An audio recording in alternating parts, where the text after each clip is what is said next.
Okay, so now we're going to extend L'Hopital's basically to helping us evaluate limits when you have a function raised to a function. So a variable raised to a variable. Well, if you have a variable raised to a variable, you can use natural logs to help you out here. So this kind of gives you a brief overview of what to do. But we'll just walk through it together in this next problem.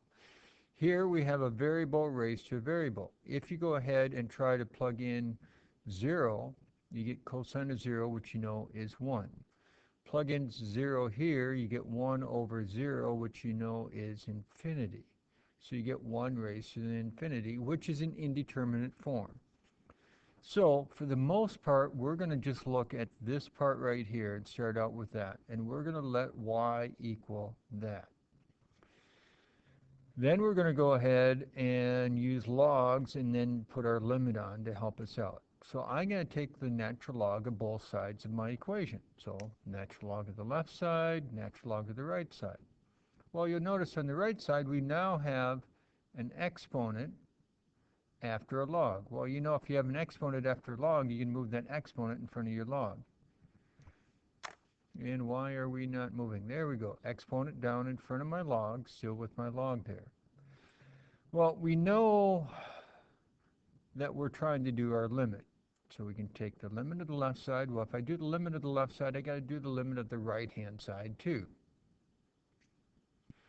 However, remember, if we're looking at L'Hopital's, we want to write it as a quotient. So I'm going to put natural log over my x squared. Well, looking at this, natural log, or not natural log, limit of the left-hand side, I have natural log of y, looking at it as x goes to 0. Well, that doesn't really change it because there's no x's there. Technically, there is some stuff that goes on here, but for all practical reasons, the left-hand side is not affected as your limit goes to, of x goes to 0 because there's no x's.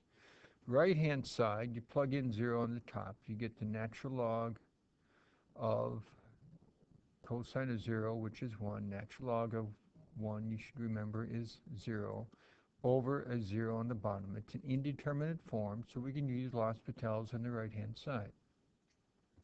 So L'Hopital says derivative of the top, so it's 1 over what's after your log, times the chain rule, derivative of the inside, over derivative of the bottom. So the left-hand side doesn't change. So now we just have sine over cosine with a negative, which you know is tangent, over still your 2x. Well, now we can still go ahead and try to plug in 0. Well, tangent of 0, you know, is 0. 2 times 0, you know, is 0. Still an indeterminate form, so we can do L'Hopital's again. So derivative of the top, because that negative's there, we're going to have a negative. Derivative of tangent, you know, is secant squared. Derivative of the bottom is 2. Well, here, I'm going to probably simplify before I try to take my limit. And we'll go ahead and drop, remember that this is negative 1 over cosine squared, so that gives me this, oh, I think I missed a step here. So, okay, come on, right.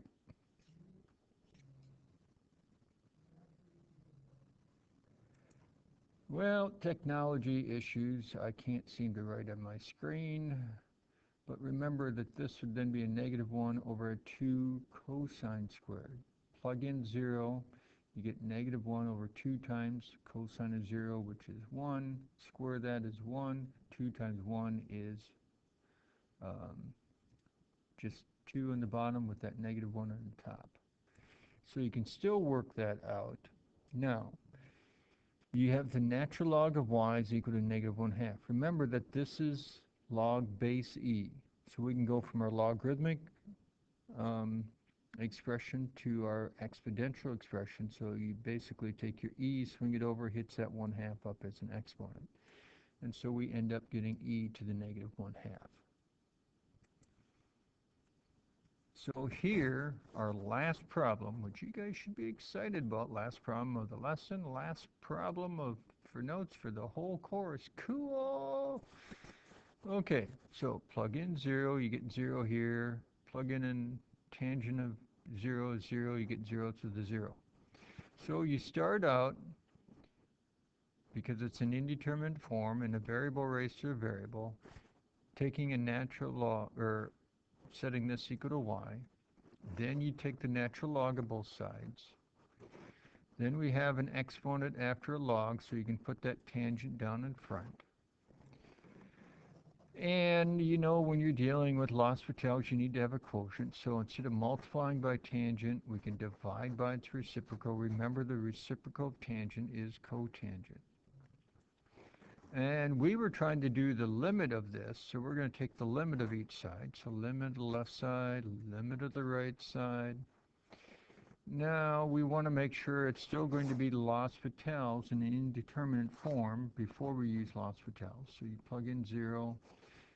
A number slightly greater than 0 is negative infinity, because remember, there's a vertical asymptote right at 0 for your natural log.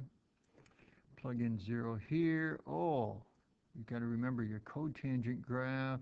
There's a vertical asymptote there, which ends up being positive infinity.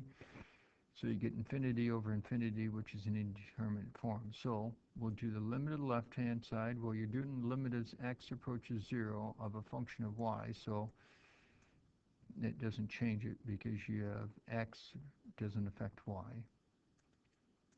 Do L'Hopital's over here, derivative of the top, derivative of the bottom.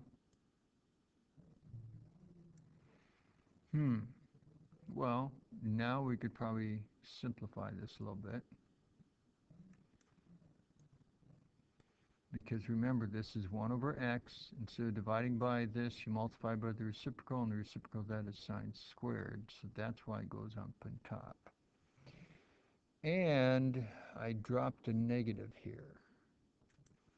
And so now we try plugging in 0. Well, you get sine of 0, which is 0 times negative 1 is 0, over 0. You still get an indeterminate form. So now we go ahead and we plug in, or do our, one of those days. We do L'Hopital's because it's an indeterminate form. Derivative of the top or derivative of the bottom. Derivative of the bottom, you know, is 1. Well, remember, this is sine x all squared, so you put the exponent in front, decrease it by 1, multiply it by the derivative of the inside, the chain rule, and we're still going to have a negative in front. Well, now, being over 1, that doesn't change it, so we just really have this, and remember, we've got to have that negative in front. Plug in 0, and remember the cosine of 0 is 1, sine of 0 is 0, so you get really a negative 2 times all this, so you still get 0 over here with the natural log of y on the left. So now that we've evaluated our limit, we got to finish solving it for y. Remember that this is log base e, so we take our e, swing it over, hits the 0 up as the exponent. Remember, e to the 0 is 1. So we get 1.